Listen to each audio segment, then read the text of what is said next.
Hey everyone, my name is Rohit and welcome to Valuable Direction.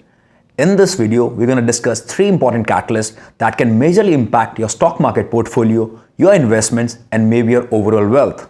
We will go in depth and understand how and when these events will play an important role in your decision making because they will definitely impact investor sentiments all around the globe. We will also discuss what we should do, taking some lessons from the history as well as from the current events.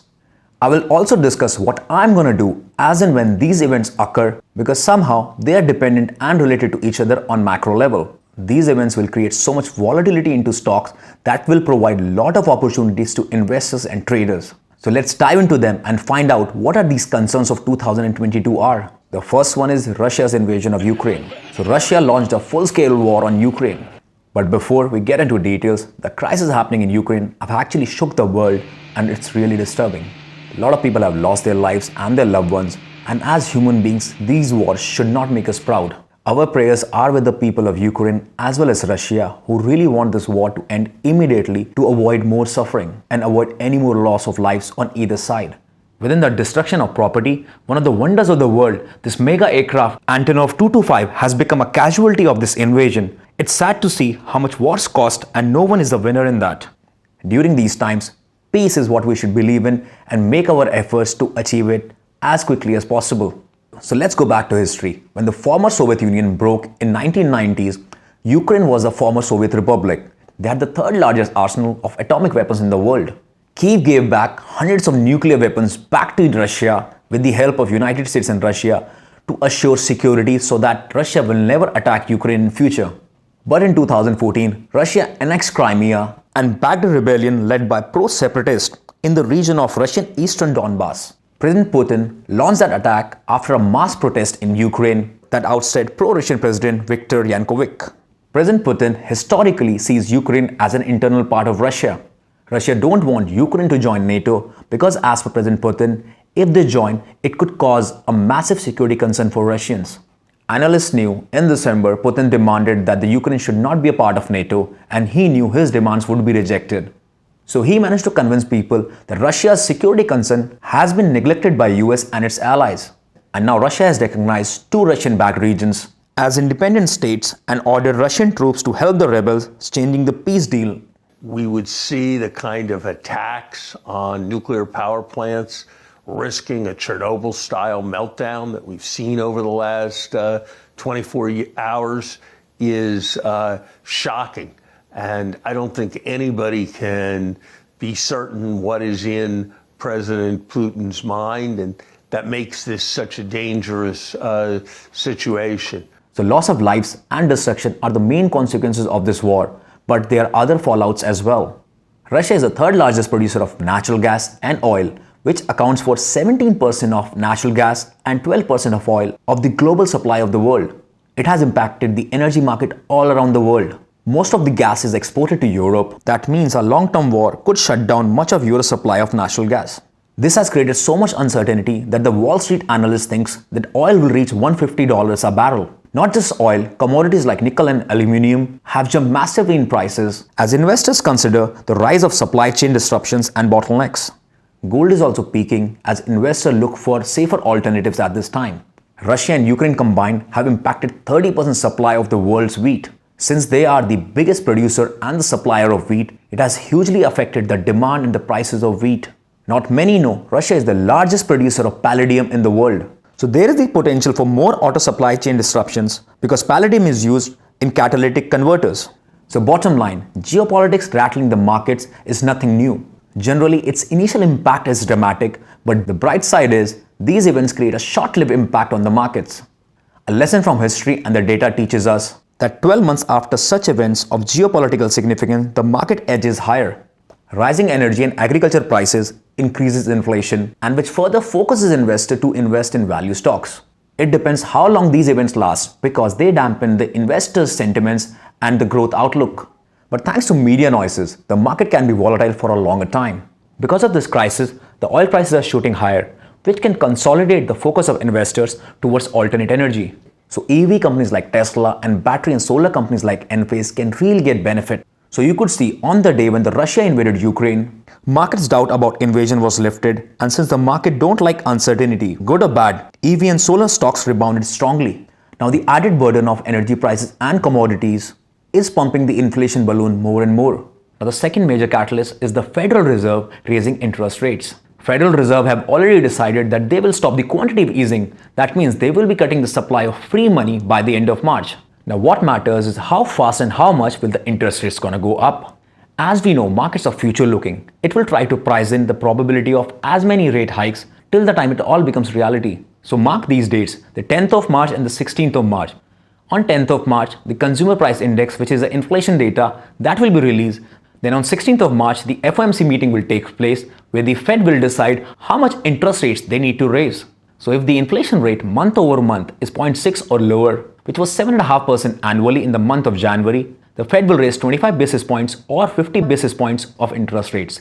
25 basis points correspond to 0.25% of interest rates increase. So depending upon the inflation data, how much hawkish or dovish will the Fed become, there are certain possibilities. So to understand the possibilities, we need to combine the effect of Ukraine war as well as the rising interest rates together. Although everybody wants the Ukraine war to end immediately, but if it gets prolonged, because due to fear, people want to spend less and save more. So this reduction in aggregate demand can bring the rate of inflation down, which could lead to Fed act more dovish and no aggressive rate hike monetary policy for that time. This change in the behavior of Fed could actually fuel the market rally.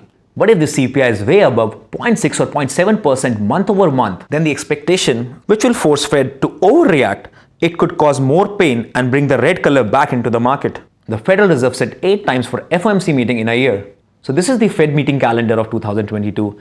So that means the next meeting is on March 16th.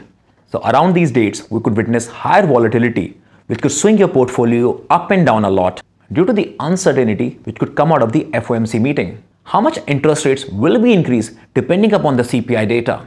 The hope is market do not get the shock therapy like in 2018 when the Fed jacked up the interest rate and the stock market crashed near about 20%. So let's conclude with all these catalysts, what can happen. War in Ukraine, if it prolongs, can increase the inflation. And due to the increase in inflation, Fed can become more hawkish. That hawkish behavior will push Federal Reserve check up interest rates more and faster. That will directly shock the market, leading to a stock market crash. The another probability could be war in Ukraine will bring the aggregate demand down, so is the inflation. Now the Fed can act a bit dovish and can delay a significant rate hike. It could give a short-term rebound to the stocks and the stock market could rally. And the last one on the list is US midterm elections. For those who don't know, US midterm elections happen to elect the Congress. Basically, House of Representatives are elected for a 2-year term, whereas senators are elected for a 6 years of term. I'm not a political guy and I don't involve myself in politics, so all this is just information and data. The results of the midterm election can be a reflection of president's grading halfway down the line in a 4-year term. But the history is not kind to most of the president and his party during the midterm election results. So as per historical data, in a president's 4-year term, the second year is the roughest and the negative for S&P 500. So for about 6 months, the market risk rises and a correction of 10% is fairly possible between April to September. At this time, the noises are at highest and the economic growth at slowest. But the next 6 months, from November to March, are most bullish. The rally could last into third year of a president's term, that is 2023 in our case. And if we analyze the data, in general, market don't care who wins or loses the midterm election. It is the uncertainty of midterm elections which is actually the enemy of a stable stock market. And if we see 6 months down the line from the midterm elections, we will notice that the results are mostly gains of 15.3% average in S&P 500 since the World War II, irrespective who wins the elections. While 12 months down the line, the average gains is around 17.3%, 17 out of 17 times. All this data actually boosts our confidence in the market. So if the US have unified government, the average gains are 15%, and in case of split, it's 13%. Because governments work best mostly for citizens when they are less divided. As per some analysts from the past, a Democratic president with the Republican House gives S&P 500 a positive boost. History is a good guide, but it's not a guarantee, so one should act on the fundamental of the current times.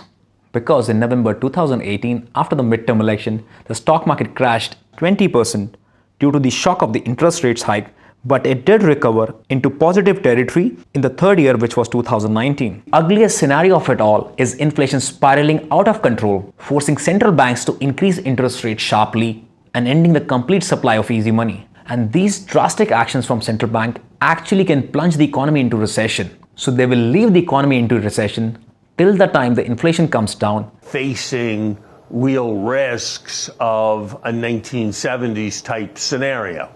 Not quite as high levels of inflation as we saw in the 1970s, but the same kind of broad phenomena of stagflation.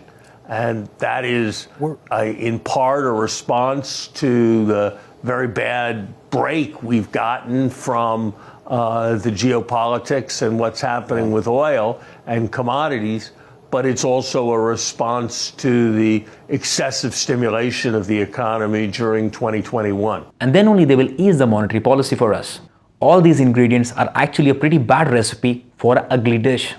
And if that ugly dish turns out to be recession, it'll be very hard on us. But in my opinion, if you see a flip side but not a financial advice, a person with cash can see this as a long-term trading and buying opportunity. So make a stock pick because you're going to get a lot of opportunities. Idea is not to get panic and prepare for the worst, because if it turns out to be good, we are already invested. These catalysts are big and if invested incorrectly can actually break your portfolio, and the emotional and the non-fundamental steps could impact your future growth. The idea is, since most of you are young and new investors, it's important to know these probabilities in advance, because if these catalysts are managed properly, it can actually grow you a fortune. You really need to understand what is your financial situation, and you should only do what it actually allows you. To understand it more deeper, we will discuss how and when to buy stocks in the upcoming videos. I hope you understood the highlighted points and take necessary steps to grow your wealth. This really can be one of the make or break times of your life. So you need to be prepared with most of the arsenal and knowledge that is available to you. I hope you enjoyed the video and got value out of it. Thanks for watching and subscribing to the channel. God bless you all. See you in the next one.